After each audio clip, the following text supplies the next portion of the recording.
اسی خو پا عامو بندگانو کی پا منگ لوی حق دا نبی کریم صلی اللہ علیہ وسلم دی حکم چی دا انسان رشتہ دار بندگان دی او دا انسان دا نسب تعلق ور سر دی نو پاغے کے لوی حق دا مور و دا پلار دی رب العالمین قرآن حکیم کے فرمائی وبالوالدین احسانا چی مور و پلار سر دوالو سر خس سلوک کوئے او بیا فرمائی اللہ اما یبلغن عندک الکبر احدهما او کلاهما عموماً کہ انسان بوڑھا شی او کمزور شی دماغ کمزور شی نا اللہ تا خو پتہ دا چی دا پلار زوانی خدا زوی بے خدمت کئی بلکہ رداغ پلار دا زوی اور خدمت تاجتم نشتی کدا مور زوانی بچے بے لگے خدمت بکئی خدا مور او پلار او دا اولاد جنگ بوڑھاوالی کے شروع شی لکہ چی انسان کمزور شو بوڑھا شو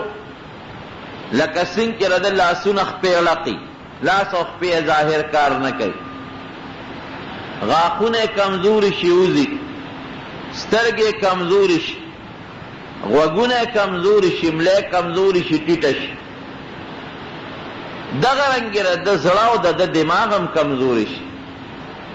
دا خلین بدا سے خبری اوزی چی اغا با مناسب نی بچے با پی خپکی گی نا اللہ مخکنا وی گوارے کمور او پلار دوارا یا یو کس بوداگان شو او دماغ کمزور شو سب بدر دے درتا ہوئے نو دا غیب پا جواب کے طور تا بدرت گوارے ونوے فلا تقل لهما اف ولا تنهرهما اغا وحل او تقول خڑیر لویا خبر دا فام کوا چی دا خلین ورطا اف قدر ونباسے وین رتی وین شڑے وقل لهما قولا کریما دوارو سره چې خبره کې نرم خوږی پستی وسره کوا کاغي غصه کیږي ته وته ما غصه کېږي کاغه در تقار کوي ته نرم خبره کوا ورپسې الله فرمایي چې الله په دربار کې ولا دعا غواړه واحفظ لهما جناح الذل من الرحمت ځان ورته کمزور کا کہ اگر یو سپیروی بابا دا بلموا کہ اگر تا یو ستغوی نو تو تغلی شورتاو خاندا او دا اللہ پا دربار کے والا دعاو غوالا وقر رب ارحمهما کما ربیانی صغیرا خدای دے مور و پلار دا معشوم لوے کرے رکوٹے رب العالمین تپی رحمو کا پا میں رحم کرے تپی رحمو کا نورونو مور او پلار دوالا نبی علیہ السلام فرمائی او مقام کے ہما جنتو کا وی مور او پلار دوالا ستا جنت تی او بلدے فرمائی دقل تچے نارو کستا اورم دے ستا دا پارا دا جنت دا تلو ذریم دا و دا اور دا تلو ذریم دا کدوی دی خوشحال اکل او دوئے در توکلن و دی پا برکت با جنت تزی اکدوی دی خپکلل غصد اکلل دا دی پا برکت با دو دخت دے یو بل حدیث کے راضی الجنت تحت اقدام الامہات کہ جنت دا میندو دا قدمونو لاندے دے اس دا حدیث دا مقصد نرے کہ مور قدم اچت کنو لاندے دا جنت دروازہ دا کناو ورنہ نوزے با دا حدیث مقصد دا چی دا مور و پلار دا میندو خدمت کوا پیور لچاپی کا زور والاو کا او دا انسان دا اخپی چی دی دا نور اندامونو پا نسبت یو کمزور اندام دے خور سر لگی خطو کے لگی سوٹو کے لگی متیازو کے لگی رب العالمین نبی علیہ السلام فرمائی چی رد دا کمزور وجود دا مور چی اغخ پی دے و سوٹو خطو کے لگی دا غی احترامو کا دا غی کمزوری وجود دا کمزوری اندام احترامو کا نبی علیہ السلام فرمائی نو خدای با دی جنت تا ورسی یو لوی بزرگ تیر شوی دی عبدالرحمن صفوری رحمت اللہ علیہ آگوی ما با ماسخوتن ہر ماسخوتن مور لزور کو چاپی با مولا کول مور میں بوڑے و اور تباناستو ما پخپو با مولا زور کو وی یوزل دا حدیث ما ترامخ کے شو چا الجنت تحت اقدام الامہات، جنت دا میندو دا قدمون لاندے. نو ما ولا آغا چاپی کولا زور میں ولا کو وی ماوی چراشا دا حدیث پا دے ظاہر باندے عملو کو دا خپل گیرہ میں راواغشتا و دا مور دے خپو پورے میں امگلا. اگر چا دا حدیث مقصد دا ندے خو ما دا حدیث پا دے ظاہر عملو کو دا گیرہ میں راواغشتا و دا مور دا خپے میں پہ پاک اکلے. مور میں ادشوا زم ادشم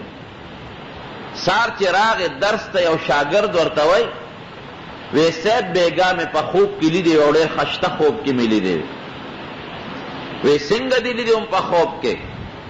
وی اوڑے خشتا باغ و پاغے کے روان وی گردے دے او خوشحالا وی پکی چہل قدمی دے کولا خستاد پا گیرہ کے ملغلر او یاقوت او مرجان واغے بریخنا کولا دا کانو دا ملغلرو نا دا گیرہ ڈکاو. عبدالرحمن صفوری رحمت اللہ علیہ دا بزرگ و توی دا عالم لوی جلیل القدر وی دا خطاریر خشتا خوب لید وی دا غا باغ چی تا پا کیو لیدم دا جنت تے سڑے چی پا خوب کی پا دنیا کے سڑے پا باغ کیو وی دا جنت نخد شین شے سڑے پا خوب کیو وی نی پاک سپینے او با خوب کے ہوئے نی گلونا ہوئے نی او دا دنیا خشتا میں وہ ہوئے نی دیر پہ خوشحال شیرہ دا جنت نشان او نخدا وی دا باغ چتا پا کیولی دم دا خود دا جنت نخا و نشان دے وی سیب ستا پا دی گیرہ کی چدا خشتا کانی و ملغلری و رانے کولا دا سشو وی دا ما بیگا دا پیغمبر علیہ السلام پا حدیث عمل کرے دے ما دا خپل گیره دا مور پخپو پوره مگلی دا نو تا دا جنت پا باغ کی ولیدم او زما پا گیره که چی دا کم ملغلره وی دا زما دا مور دا خپو آغا دوڑی وی چی تا تا خدای دا ملغلرو پا شکل کے وخوله آغا خور تا تا دا ملغلرو دا یاقوت و مرجان دا کانو پا شکل کے دا رعا والا کانو پا شکل کے وخوله. دا حقیقت تیرونو دا مور بڑیر خدمت کے دا پلار پا نسبت. یو صحابی دا نبی علیہ السلام نا تپوس کے کہ دا خدای رسول چا سر خیگڑاو کم من برو چا سر نیکیو کم وی امکا مور سر خیگڑاو کم وی سم من مور نا پس چا سر خیگڑاو کم وی امکا مور سر اوکا دوبارہ ورطا فرمائی وی سم من وی سیب دا مور نا پس بیا چا سر خیگڑاو کم وی امکا بیاوتا وی مور سرو وی سیب دینا پس وی اباکا دریزل نبی علیہ السلام دا مور نو مغشتی دے سلورم زلبانی دا پلار نو مغشتی ولی زکا مور دا پلار پا نسبت دیر محتاج و مجبور ہے. دا پلار خو بار خدمتنو کی زان لپیسی با پیدا کی کنی پردے اجرا کی بکین یار دوست دا بلار شنو مور با دے کم خوازی دا مور حق دا پلار پا نسبت دا پا بچی بیا زیاد دیں. نو دا مور او دا پلار دا دوار و احترام پا انسان لازم دے کہ دا مور او دا پلار خیال و احترام بساتی. پا بخاری شریف کی یو واقع ذکر کئی امام بخاری رحمت اللہ علیہ او دا پیغمبر علیہ السلام دا مبارک خلی واقعانا نبی علیہ السلام فرمائی بن اسرائیل کی یو دیر بے بزرگ تیر شوی دے جوریج دا غنو اگا زمانہ کی خورہبانیت جیزو نیو سڑی بلار زنگل تا زنگل کی بیدال لے جنگل جوڑا کپاگئی کی بیدال لے عبادت کو دغا رہبانیت زمن پا امت کے منع دے اس با یو سڑی پا غرونو پا غارونو پا جنگلو کی عبادت نہ کئی دا جمع مند لبا جماعت تزی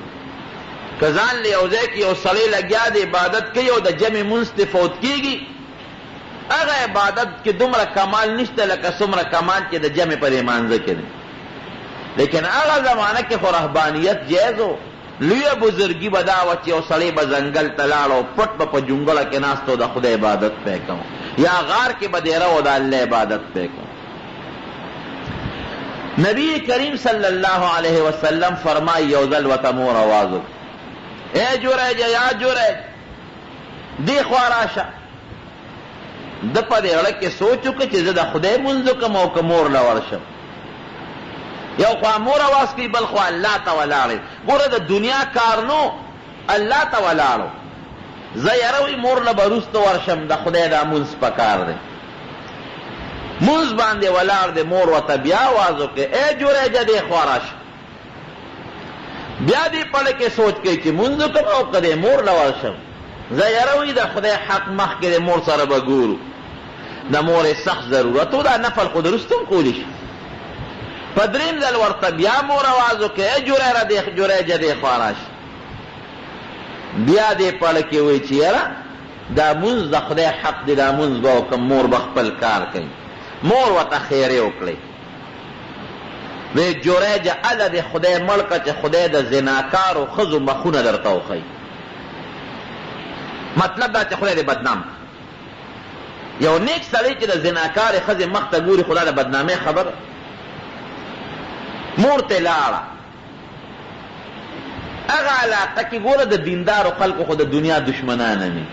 او خلک په قسم قسم الزامونه هم لګوي. یوه جینۍ وه چې هغې به ګډه چیلی سرولې، هغې نه چېته بدعملي شوې وه او د هغې په وجه باندې د هغې یو ماشوم جوړ شوی. چې ماشوم پیدا شو خلکو راګیره کړه وی دا ماشوم د کوم ځای؟ ته خو واده کړې ښځه نه، دا بچی د کوم ځای نه راغی؟ هغې وی دا دغه ځنګل کې جونګړه کې چې کوم زبرګ دی دا د ده نه پیدا دی. الزام یې پې ولګاو. خلک رالل او ده ته وایي ښه ته دا جونګړه کې دې دپاره دی، دا تسبیح دې دپاره راغی. ګوره تحقیق خو زمونږ د خلکو وروسته یو خبره مخکې وی هلکه سپي دی نه غوږ وتښتو، خپل غوږ ته نه ګوري او سپي پسې منډې وایي. بې تحقیقه مسلمان لګیا دی او په کندو سر. هره یوه خبره چې څوک درته وکړي د هغې له اول تحقیق کوه نو وروسته په هغې خبره کې لګیا اوسه. دا د انسان فطرت دی چې شیطان کومه خبره ورته کې واچي تحقیق یې نه کړي هغې پسې منډې وایي. خلک رالل ښه ته دا تسبیح دی له جونګړه کې دې ته دی رہی چې زمونږ د اخوین دلونه به دلته راځي چیلی ګډې به سره یي ته به ورسره ناروا کړې. داسې کې شی به راویویست د هغه جونګړې نه یې وله روانه کړه او ویې ډبه او ښې ووه او ډېر زیات یې ملامته کو. په دنیا کې نیکانو له خوار قسمه خلک راځي بلا مریدان یې د دنیا مریدان چې دا ستاسو هغه پیر دی. مریدان هم وایي چې مونږ ته څه خبر وي چې دا شیطان دی. رالل لویه پراپیګنډه جوړه شوه او صاحب د دنیا خلک رالل، غریب وشرمېد، والته کول وشو، جونګړه روانه شو. خو د ده خبره هم چا نه اورېده. ده وي یې د خدای بندګانو دا کار ما نه دی کړی. خو بیا چې یو ځل در باندې چا خبره شروع شو نو ستا هغه حق خبرې ته چې بیا خلک یې غوږ دي که نه وایي چې رښتیا راغلي دنیا دروغ روانه کړي. دا عامه قاعده ده.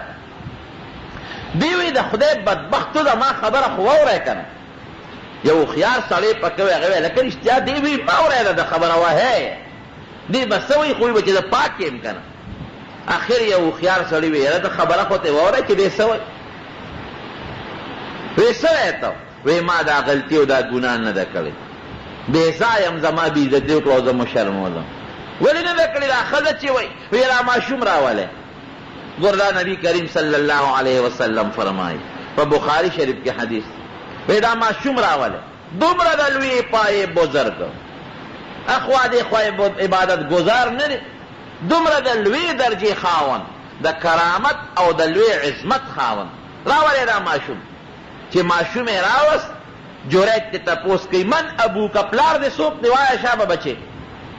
دې ماشوم نه د تپوس کوم چې د پلار څوک دی. ماشوم ورته پلانکې شپونکې زما پلار دی، د پلانکې شپونکي نه پیدا. خلق ملامت شو او دا بزرگ مذهبی سا غریب بدنام که عمرتا معافی تی وغوختا او بیاوتا خلق وی سیب ستا دا عبادت خانه اوس د جونګړې په ځای مونږ د سرو زرو جوړو چنده ولکو د سرو زرو وی نه بس اقا چې څنګه و هغسې جوړه کې دا ستاسو غلطي نه و دا زما غلطي او ګناه وه دا ستاسو کار نه دی دا ما د مور خبره نه ده منلې د مور هغه خیرې زما په حق کې خدای قبولې کړې دا د دواړو جهانو د سردار مبارک خبره باطله قصه نه ده. نو دومره لوی بزرګ چې ماشوم ته وایي د اوروني ماشوم ته یو څو ماشومانو خبرې کړي دي، یو پکې دغه ماشوم دی. د ورونی ماشوم ته وایي وایه پلار دی څوک دی، هغه خبرې کوي. د دې نه لویه بزرګي کېدی شي؟ دا څومره لویه ازبرګي ده چې د ورونی ماشوم خبرې نه ورځي، ژبه نشي رقولی، بې د جلا نه بل کار نشي کولی، خندان نشي کولی. هغې ماشوم ته وایي من ابو که پلار دی څوک دی، او هغه ماشوم بیا وایي پلار مې پلان کې دی. ماشوم ته څه پته لګي چې پلان کې یې پلار دی؟ دا د بل کرامت. یو ماشوم که لوی شي نو هغه ته د پلار پته نه لګي تر څو چې مور یا بل چا ورته نه وایي چې دا ستا پلار دی. نو یو کرامت دا چې ماشوم خبرې کوي. دویم دا چې ماشوم پلار ښیي، دا لوی کرامت دی. دومره د لوی درجې بزرګ، لیکن د مور خبره نه مني، د مور خیرې د هغه په حق کې خدای پاک قبلوي. د دواړو جهانو سردار مبارک فرمایي. نو د مور او د پلار به ډېر لوی حاس کې قدر به یې کوي. ولې به یې قدر کوي رونو؟ څومره خواري د سره کړې ده. زه اوس وایه قرآن کې الله فرمایي مور په ګېډه څونه موده ګرځولې. ته به یو خپل ماشوم بچې په شا وګرځې، څونه موده یې په ګېډه ګرځولې. بیا د ماشوم هغه پیدایش څومره لوی تکلیفي، بیا ماشوم له هغه پی او هغه خوراک ورکول څونه ګران کار دی، بیا د ماشوم هغه صفۍ او پاکوالی څونه ګران کار دی. د شپې به د نیمې شپې ماشوم را پاسي جلا به جوړه کړي، مور به ورسره ویښه شي. دې ته وګوره که نه ستا نه پیدا دي څونه دې پهله خفه کېږي. دغه رنګې ته هم د چا زوی تا باندې هم د مور او پلار ورستړی شوی دی که د مور بیا څومره رحمي د پلار په نسبت. اکثر چې مور او پلار دواړه ویښ شي نو پلار یې ښځې ته کنځل شروع کړي، مور ته وله کنځل شروع کړي. ماشوم نه قلاره، هغې غریبې په قص خو نه دي جوړولی، خو چې سینګتې د خوبه ویسته هم د خوبه ویسته که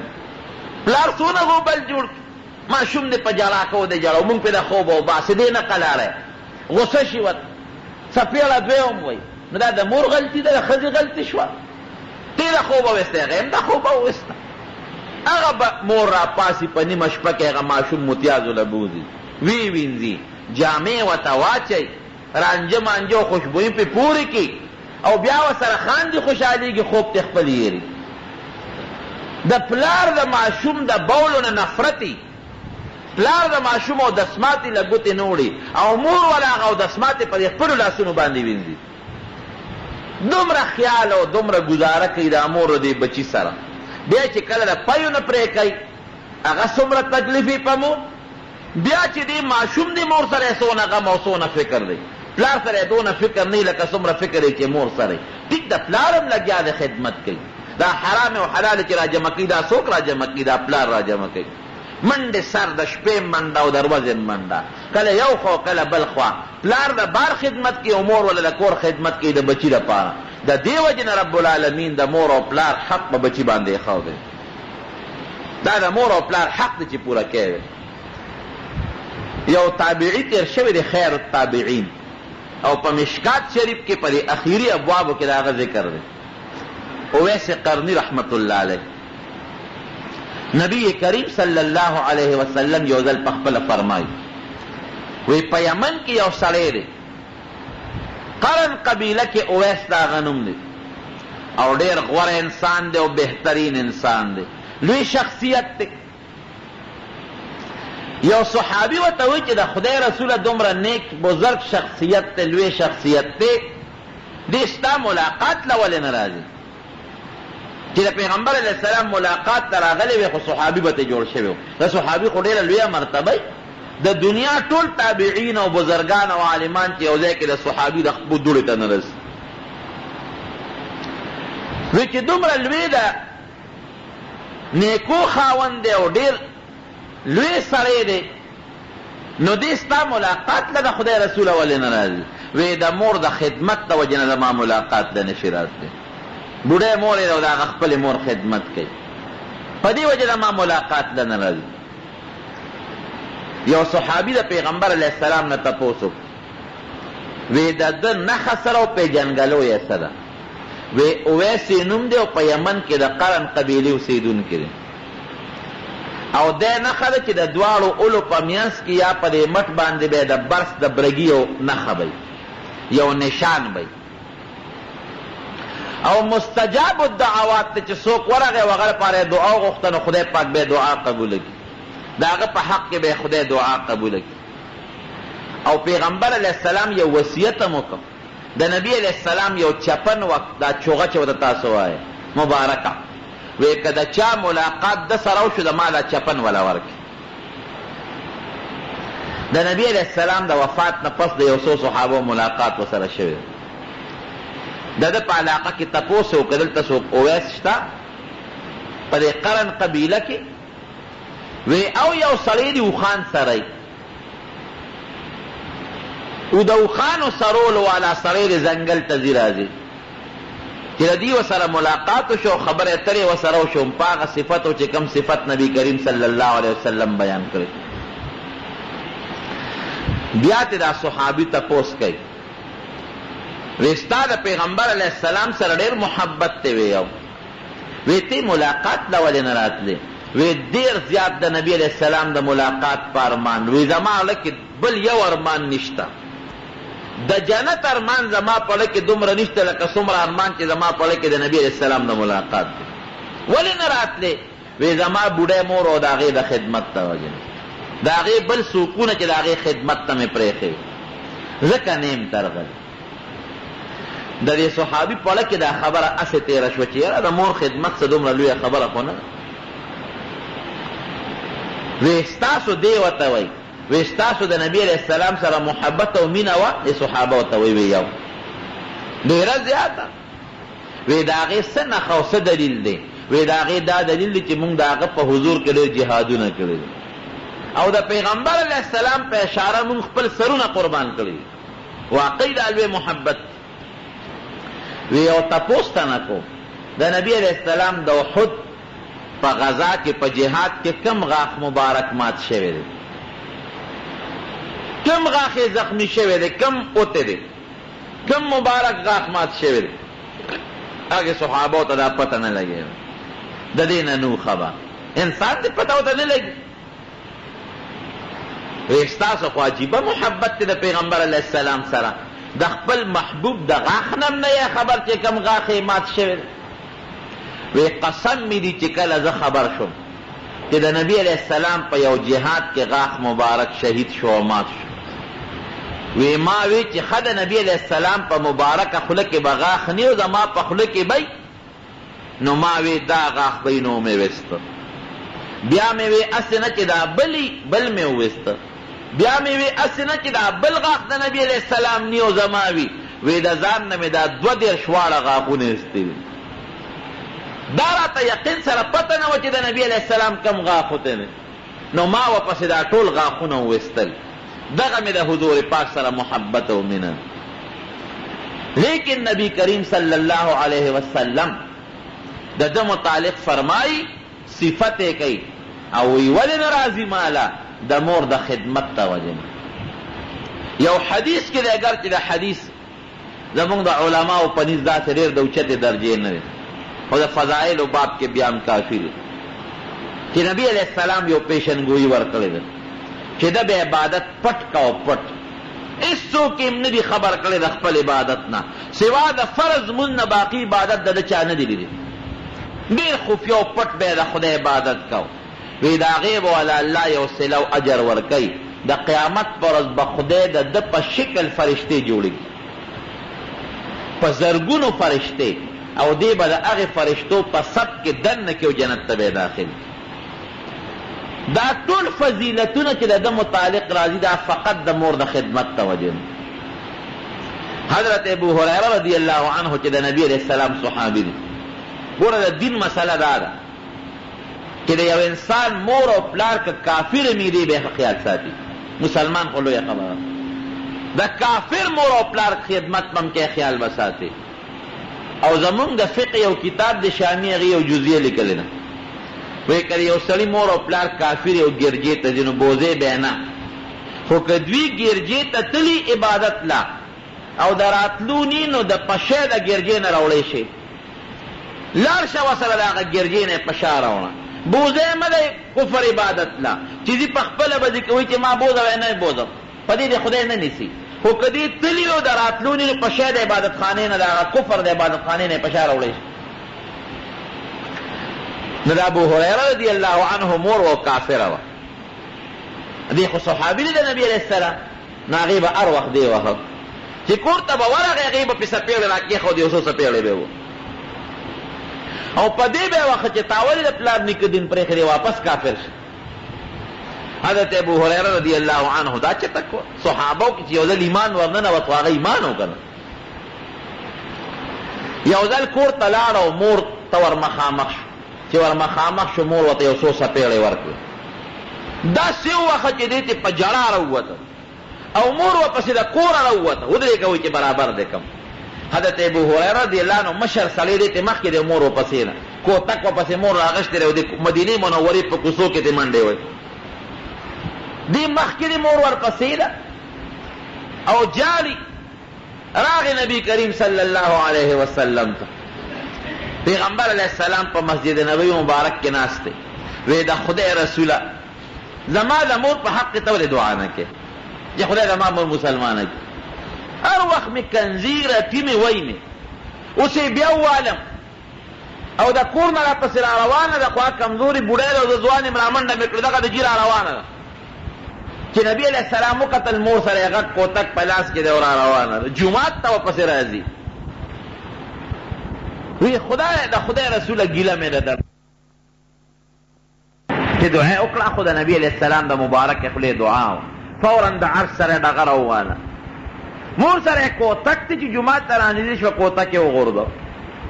وی سیب دقه ده راله چې راله جومات ته کېناسته. نبی کریم صلی الله علیه وسلم ورته وایي فلان کې د ابو هریره مورې څنګه رالی څه پسې رالی. اوس کوتک ورپسې دی زوی وهلو له راغلی او وهلم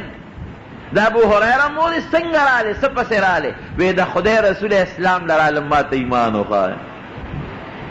هغه وخت کلمه د اسلام وی خدای مسلمانه کړه. که د دې ابو هریره رضی الله عنه د مور سره روانه وي او مور یو ډب ورکوه او دې دوه ورکول ده هغې ورته یو کنځل کولې او ده ورته دوه کولې. مور ته به اسلام نصیب شوی و چتم نه. خدای پاک چې مور ته اسلام نصیب کړي او مور یې رب العالمین مسلمانه کړه دا هم د دې ابو هریره رضی الله عنه د هغه خدمت ته برکت. دې ښه خیال وساته. مور سره یې ګزاره وکړه او د نبي علیه السلام نه یې وله دعا وغوښته خدای پاک یې مور ته ایمان ور نصیب. د پیغمبر علیه السلام زمانه د یو صحابي بیمار دی. نبی کریم صلی الله علیه وسلم د هغه صحابي تپوس ته ورغی چې تپوس ته پیغمبر علیه السلام ورغی. هغه غریب په مرض موت کې و د وفات بیماري یې ومړ کېده. د مسلمانۍ دا طریقه ده چې څوک مري نو ته به ورته تلقین د کلمې شهادت وکړي. داسې به ورته وایي چې اشهد ان لا اله الا الله واشهد ان محمدا عبده ورسوله. دا به ورته نه وایي چې شا به دا کلمه ووایه. څه پته لګي دغې وخت کې یو په سړي سخت دی که دی وایي چې نه وی هسې ورته د شهادت کلمه واوروه. نو چې پیغمبر علیه السلام ورغی نو نبي علیه السلام ورته د شهادت کلمه اورول شروع کړو.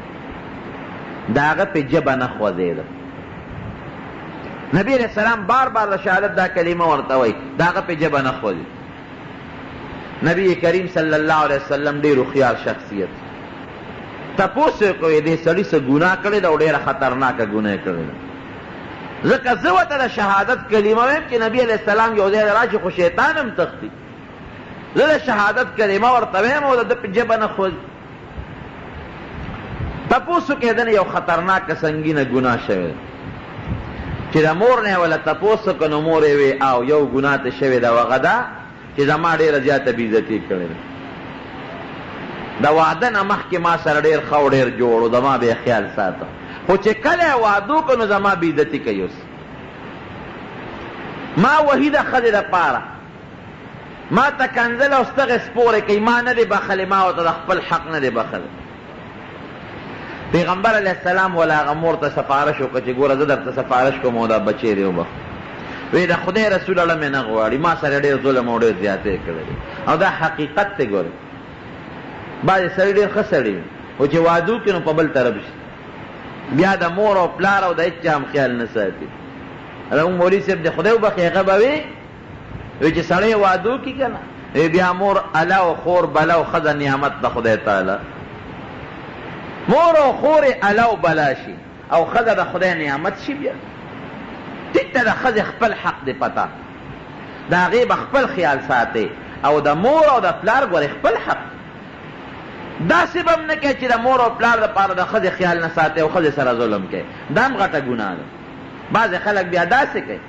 د مور او د پلار د وجې نه ښځه اویزان دی نه ښځه کوي او نه پردی کوي دا هم ډېر لوی سنګین جرم دی ښځه خو خاوند ته ناست دی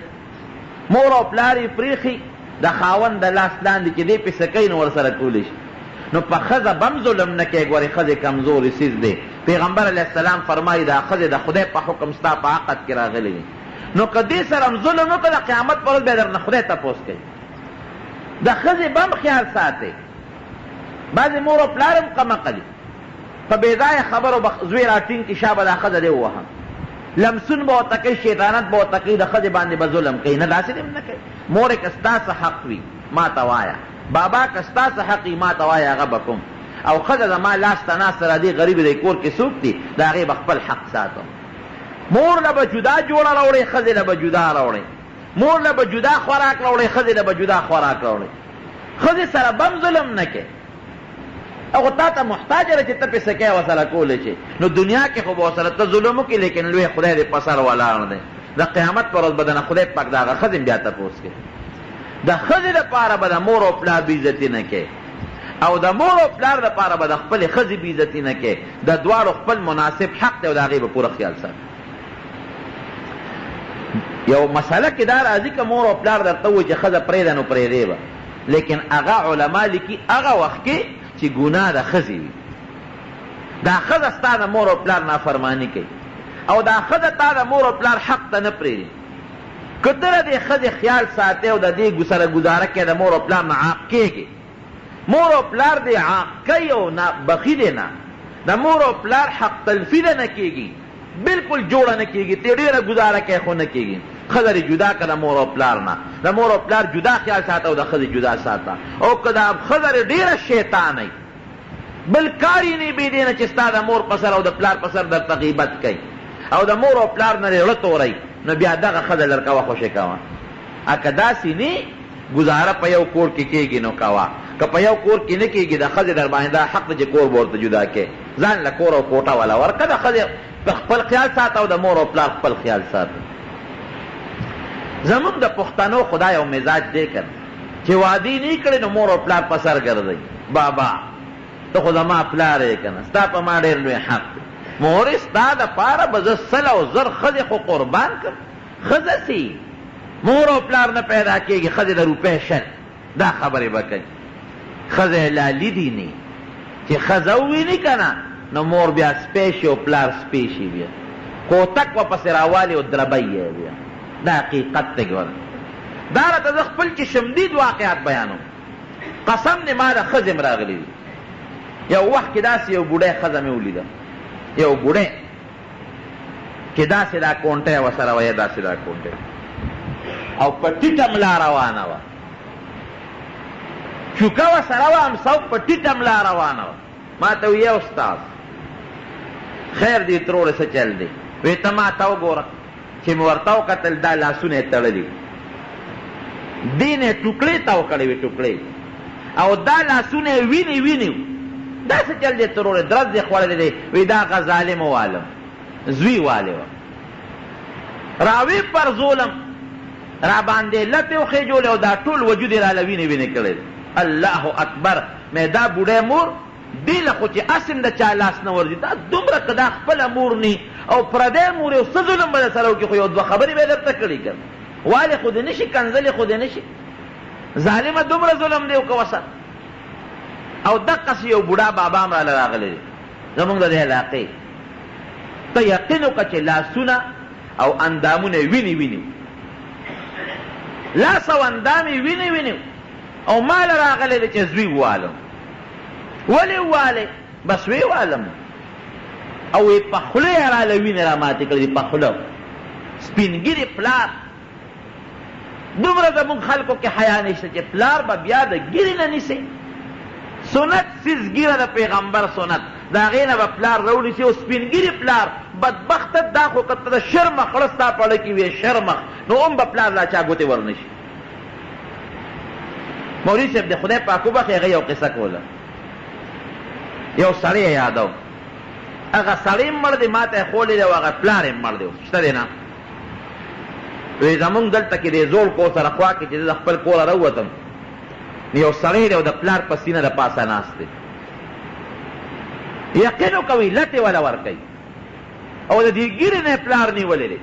او سپین ګیرې پلار یې دی د ګیرې نه نیولی دی او لټې والا ورکوي د پاسه پې خیږي او ورته څه وایي یاره خو نو ډېر غټ دلی خو ارمان چې پلار مې نو پلار مې نور ډېر غټ دلی او لټې والا ورکوي وی ما ته هغه زوی پاس او یو دوه څپېړې مې مولا ورکړی پلار مې ته خلاص کړ مولوي صاحب د خدای وبخښي هغه قسم دی دا خبره په درس کې څو ځله مونږ ته کړې ده او هسې عامه هم کړې ده وی ما ته یو واقع یاده شوه دغه پلار چې د زوی را پرځولی وی اوم په دقه دی یو ځل زه راووتم د کور نه او دغې سړي خپل پلار هم دقلته را پرځولی او په سینه وله ناست و هغه خپل پلار د ګینې نه نیولی دی او همدقه الفاظ هم ورته وایي لټې وله ورکوي او ورته وایي یاره ارمان نو ډېر غټ دلی پلار مې ګنې ډېر غټ دلی وی د مټه مې ونیوه پلانکي خفه کېږه ما یاد مې دي یو وخت کې چې په دې ځای تا خپل پلار را پرځولی یو لیش نه اخوا او نه دې خوا خو چې کوم ځای تا پلار را پرځولی او څه دې ورته ویلي دي زوی هم هلته را وپرځولی او مخکې درته وایي دا ګورې بدلیږي نه کتلی نن مې پلار ته کنځل وکړل او زه به ځم اوچت سترګې به ګرځم نه دا شمېره ځان سره چې پلار دې د یو کال و تا ورته کنځل کړي دي چې یو لرسې زوی به درته کوي ځان سره نیټه حسابوه کوم ځای چې د پلار بېعزتي کړې ده هم هغه ځای له ورده چې هغه ټیم لرسې هم دقه ځای به دې بېعزتي کېږي یا به دې په زوی کېږي او که په زوی کې نه په بل چا به دې کوي خو خامخا به دې خدای پرېږدي دی نه ولې ظلم کوې د پلار او مور سره څه به درته مور او پلار وایي یو دوه خبرې به درته وکړي ستا دپاره به کې کې به هم ستا خیر وي مور به درته یو دوه خبرې وکړي ستا خیر به یې پکې درته وایي جواري مه کوه درته به وایي ګناه مه کوه درته به وایي یاره عزت کوه مونځ کوه دا به درته وایي نور به درته څه وایي مونږ خو بېځایه قسم دې دی د دې خلکو نه جوړ شوي دي درندګان یو زنانه ما راغلی دی یو کلي دا دیني مسایل خو پیښي خاون ولا طلاق ورکړی څه زمانه مخکې خاون نیم بیا راغی هغه سخر خواښې هم راغلل د هغه هلک هغه پلار او مور هم راغلل هغه مې ما نه دي ورکړی خیر هغه خبره مې چې صفا شي چې راغلل طلاق دې ورکړی دی هلکه په څه دې ورکړی دی ښځی وایي وی صاحب په بل څه نه وی ما ورته وی د سهار وخت و چې پاسه مونځ وکړه مونځ د مانځه وخت و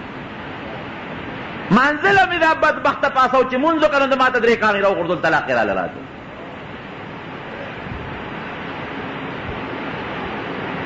داسې زمونږ وطن دی دومره جذبات دومره ظلم او دومره زیاتې مور او پلار سره ظلم ښځې سره ظلم خویندو سره ظلم وروڼو سره ظلم ګاونډي سره ظلم د دې تپوس به رب العالمین د قیامت پر ورځ کوي قیامت میدان کې به خدای تپوس کوي خدای پاک دا خبرې پرېږدي نه د ظلم بدل نه خدای خامخا دې پرېږدي درته نه د یو بزرګ واقع ذکر کوي چې حج له روان و حج له مور ورته بچې حج له مه ځه زه بیمار یم او ستا خدمت ته محتاج یم چې زه مړه شم او بیا د هغې نه پس حج له نه کال یې ورته قضا کړي بل کال له بیا ورته مور وایي بچې حج له مه ځه او زه بیمار یم زما خدمت به څوک کوي بل به څوک ستا نه بغیر شته دی نه بیا پاتې شو په درېیم کال ورته بیا وایي دا زوی وایي مورې حج له ځم وایي بچې ما سره څه کوي زه خو ډېره زیاته کمزور یم زما خدمت به څوک کوي زه مورې وي ته به نه مرې نو زه څه وکړم حج به نه کوم څه ګوره دا اوس هغه بېنیټې جاهل شیخ جاهل چې ورته وایي علم نه او د دین نه نی خبر هغه بې علمه شیخي چې ده نو هغه هم تاسو ته معلوم وي څه ناسبه ځان د دین نه خبره روان شو حج ته چې ته مرې نه مرې مونږ به سره څوک زه به د خپل حج نه کوم یو قافله کې لاړ دا ګاډي ماډي هغه زمانه کې خو نو بیا د قافلې وي یو علاقه باندې تلل په یو کلي هلته کې یو ځای کې دمه راله چې دمې راله یو سړي غلا وکړه د چانشې پټ که غل مخکې دی او خلک ورپسې دي غل دې جومات ته ننوت جومات کې ګڼه ګوڼه ده اوس دا نیک سړی چې دا د مور نه بې اجازته حج ته روان دی اوس غریب په مانځه ولاړ په خپلو نفلو اغل پر خلقو کې ګډ وډ شو، هغې رالل دې کلک د مټه ونیو، اوس اغلا وکړه او بیا د خدای کور لره وتښتېدې، لا منځونو باندې بیا ولاړې. دوی زه څه خبر یم، زه وختي راځه خو د پلان کې نه اوس دې زموږ مخکې هغه دی نه ده بټوره پټه نه کړه، ظالمه غلا کې جومات ته تښتې او جومات کې بیا لا په مانځو درېږي، مونځ هم بدنامې. دوی زه څه خبر یم، غریب چغې وای قافلې والا وایي زموږ ملګری دی د فلانکې علاقې د حج روان دی، ویل سوال نه پې قاضي لی بوت. دوه ګوان پیش شو، جي دا دی عمده سړی جیل ته یې بټوه پټه کړه. ابله مو جي دا سړی قاضي وی اوهو د خو ډېر لوی جرم کړی دی، حج له روان دی، په غلا جنون لګي، پیسې غلا کوي، لاس ته پرې کوي، هغه لاس وله دې مرۍ ته بیا ویزان کوي، مخ وله تور کوي، په خرې سور کوي او په دې بازار کې چکر ورکوي چې څوک غلا کوي، دغه به سزا. د غریب کوم ځای منلی کېږي چې ګواه در باندې راغی بیا څه کېږي، لاس یې پرې کوي، مخ یې وله تور کو، په خرې سور کو او بازار کې وله چکر ورکوي، چې څوک غلا کوي دغه به سزا. هغه پرې کړی لاس یې وله دې غاړې ته ویزان کړی چې هغې دا چغې وایي نو دی وایي د ما یو چغې ته م غوږ کېږي، اواز ته غوږ کېږي، هغې چپ شه غله وی نه ما یو خبره خو واوری که یو سړی هوښیار وي د ده واوری چې دی څه وایي. دا آواز وکړه وی چې څوک د مور د اجازت نه بغیر حج ته ځي نو دا به یې سزا. غلا مې قسم په خدای کې کړي، نږدې شوی م نیم، خو بس دا د مور هغه مور مې دغسې پرېښوده زه حج ته روان شوم. نو زما آواز دا دی چې څوک د مور نه بې اجازته حج ته ځي نو دغه به یې سزا. او د دین مسله هم دا ده که په یو سړي حج فرض وي او د مور یا پلار بوډاګان دي یا یو یا دواړه او د هغې د خدمت څه نه نو دې د تاخیر وکړي، هله د حج وکړي چې د هغه مور د خدمت یې څوک پیدا شي یا د دنیا نه بلې دنیا ته لاړ شي. حضرت موسی علیه السلام د خدای جلیل القدر پیغمبر دی. یو ځل یې د الله نه تپوس وکړ، وی خدای ما سره زما د جنت ملګری وښایه، هغه کس راته وښایه چې کوم جنت کې ما سره ملګري، وی په پلانکي کلي کې پلانکې قصاب به تا سره جنت کې ملګري. دنیا کې چې دا څنګه یو بل سره دوستانه او تعلقات دي، اخرت کې به هم دغسې بعضې ملګري یو بل سره تعلقات لري. حضرت موسی علیه السلام هغه کلي ته لاړ، چې لاړ تپوس یې وکړ، هغې قصاب وي هغه دوکان باندې ناست، چې ورغی قصاب په دوکان لګیا دی خپله غوښه خرڅوي. دی ورته بار ودرېد چې هغه غوښه خرڅه کړه، لږه غوندې پاتې شوه، نو هغه لږه غوندې غوښه یو تیلی کې واچولو، دوکان یې بند کړه روان شو. حضرت موسی علیه السلام ورته ویل وروره زه میلمه یم، ما ځان سره میلمه کولی شي بېګاله شپې ته؟ هغه وی یو ډېره ښه ده ځه چې کور ته یې بوت. چې بویه ته موسی علیه السلام فرمایي دی کور ته دننه کړو، چې کور کې مې وکتل یو دی یو بل انسان دی، نور څوک نشته. وی ما ته وی دلته کښېنه، زه یو ځای کټ کې کښېنولو، وی دی لاړ هغه غوښه یې پرې کړه، یو کټوی کې واچولو اور یې ورپسې بل کړه. وی بیا یو زانګو وه، هغې زانګو له ورغې او په هغې کې یو بنیادم پروت دی، هغې ترې اوچت اوبې ګرمې کړې، هغه بنیادم یې پې پاک ولمبو او خشته ښکلې پاکې جامې هغه بنیادم ته واچولې او خوشبویي پې پورې کړه، او بیا هغه بنیادم انسان راواغېشت او هغه زانګو کې واپس سملو او ورغې هغه غوښه پخشې وه، د هغې خوروی راواغېشت او په دې خوله کې ورته لږه لږه واچوله. هغه انسان یې موړ کړ، چې موړ یې که هغه انسان دا لاس اوچت کې او خوله یې وخوځوله. بیا ما له راغې باقي ډوډۍ راوړه، ما د په شریکه وخوړه. وایي ما دې تپوس وکړه چې وروره تا نه دا تپوس کوم ستا نوم څه دی؟ وی نوم خو یې راته هغه واغېست چې کوم ما ته خدای ښولی چې دا به د جنت کې ملګري. ویمې چې دا بنیادم څوک دی؟ وی دا زما مور ده. دا ته څه کوې دې مور سره؟ وی بس دقه مې یو مور ده او یو زین، د دې مور زه خدمت کوم، دا د ګرځېدو نه ده شله ده. زه دقه خدمت کوم چې سار وختي د خوبه پاسم، د دې پاکوالی وکړم، دا ولامبم، پاکې جامې ورته واچوم، خوشبویي پې پورې کړم او ښوروا وله خوله کې ورکړم، مړی کړم. او چې کله ماسخوتن د دوکان نه راشم نو بیا هم دغه خپل کار کوم، دا مور صفا کوم، پاکوم، جامې ورته اچوم او ښوروا وله ورکوم، دا زما ډیوټي ده. وی ما ورته وی چې تا نه یو تپوس کوم، دا مور چې تا مړک له دې څه خوله وخوځولو او لاس یې پورته کړل، معلومېږي دا چې دعا یې درته کړې ده. څه دعا یې درته وکړه؟ اوس وی ما پېژنې نه چې زه څوک یم. وی ما ته وی چې دا زما مور ده، صرف یوه دوا ده دا ما ته کوي، بله دعا نه کوي، په ژوند کې یو دعا کوي. وی مې چې هغه څه دعا ده؟ وی دا وی چې خدای د موسی د بني اسرائیلو د موسی پیغمبر سره په جنت کې ملګری کړه. دقه یوه دعا راته کوي نور هېڅ راته نه خدای دې وبخه نه بل بوډۍ مور مې ده هم دغه راته وایي حضرت موسی علیه السلام ورته ما پېژنې وی نه وی ده د بني اسرائیلو پیغمبر موسی مې نوم او ما د الله نه تپوس کړی دی چې ما ته زما د جنت ملګری وښایه نو خدای راته ته ښودې ستا د مور دعا ستا په حق کې قبوله ده او دا د نبی علیه السلام حدیث هم دی ګورې ښه په بخاري شریف کې مشته او په ترمذي شریف کې مشته چې یو څو دعاګانې خدای قبلوي یو دعا پکې د مور او پلار غایبانه دعا ده چې د بچي دپاره کوي مور او پلار چې بچي ته دعا کوي خدای پاک د هغې بچي دپاره یې قبلوي نو د مور او پلار به ډېر احترام کوي عزت او خیال به یې ساتي قدر به یې کوي او که کم انسان د مور او پلار قدر او عزت ونه کوي مور او پلار ته خفه لاړل د دنیا نه دا مسله واوره دنیا کې به رزق مخکې و دی به ورپسې وي رزق به یې تنګي دا د دین مثلا اوو پشتو پورې به په اولاد کې دقه اثر چلیږي تر اوو پشتو پورې به اولاد داسې وي ذلیله به او که یو سړی وي چې د ما نه خو مور او پلار خفه تلي دي اوس به څه کوم خو مړه دي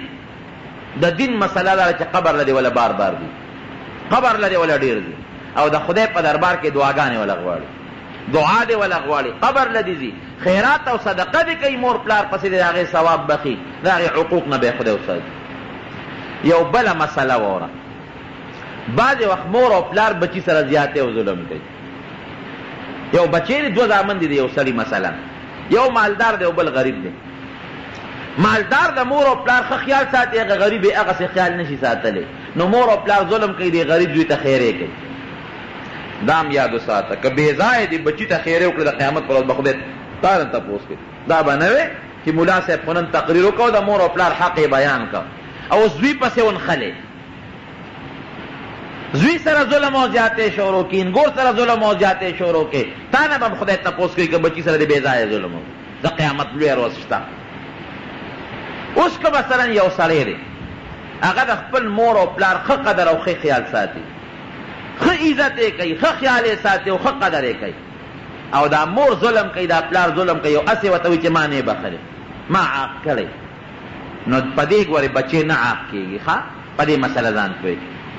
که دې بچي د مور او پلار نافرماني وکړه عاق شو د خدای په نیز او که دې بچي د مور او پلار نافرماني ونه کړه دې یې ښه قدر او عزت کوي پلار یې لیونی دی مور یې لیونی دی هسې به څه ورته عاق کوي نو په دې نه عاق کېږي دا عاقوالی ستا خپل صفت دی دا د مور او پلار صفت نه دا ستا صفت دی که تا د مور او پلار قدر وکړو خیال دې ساته د خپل وس مطابق بالکل پې نه عاق کېږي او که د مور او پلار بې قدري کې نو که هغه راته ویم چې بچې درته کوي خو تی بې قدري کې نو عاق شوې د مور او پلار به پوره خیال ساتي نو خبره مې دې پورې کوله چې نبی کریم صلی الله علیه مور او پلار پسې خوشحالېږي ټول عمر لګیا سات د مور بېعزتي وکړه په معمولي څیز باندې ګورې مور او پلار خوشحالېږي نو هغه حدیث مې درته وی چې نبی کریم صلی الله علیه وسلم وی څه چلی کړی دی مور یې وی زه خفه کړی د واده نه مخکې د ما خیال ساتو چې واده کړی زه خفه کړی ما نه دی بخلی وی زه راته سپارش کوم دا بچی دی وبخ وی د خدای رسول ډېر زیات ډېر راله دردولی وي نه یې بخم وی ګوره که ته ونه بخې د جهنم اور له به ځي وی خدای دې ورته دوه ځله بوځي زما اړه دردولی چې ځي او زر ځله دې ورته لاړ شي خفه مور او پلار که پیغمبر علیه السلام یو هوښیار شخصیت ورشه وی خشاک راوړی په صحابه باندې خشاک را جمع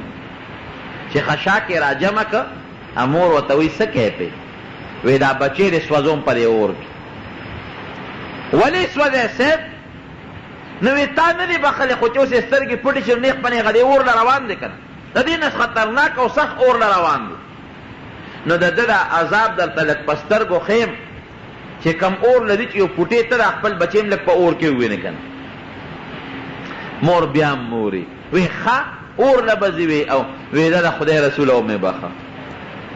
ګوره په معمولي سي مور څونه ته خفه کې ځکه نه چې دا ټول عمر د مور خفه کړې ده ته یوه کیله یو څه بېګا ده شپې او مور ته سپینه کا وی مور یې دا کیله واله چې څونه دعاګانې درته کوي یوه کیله د اتانو ده یا د 1 روپۍ ده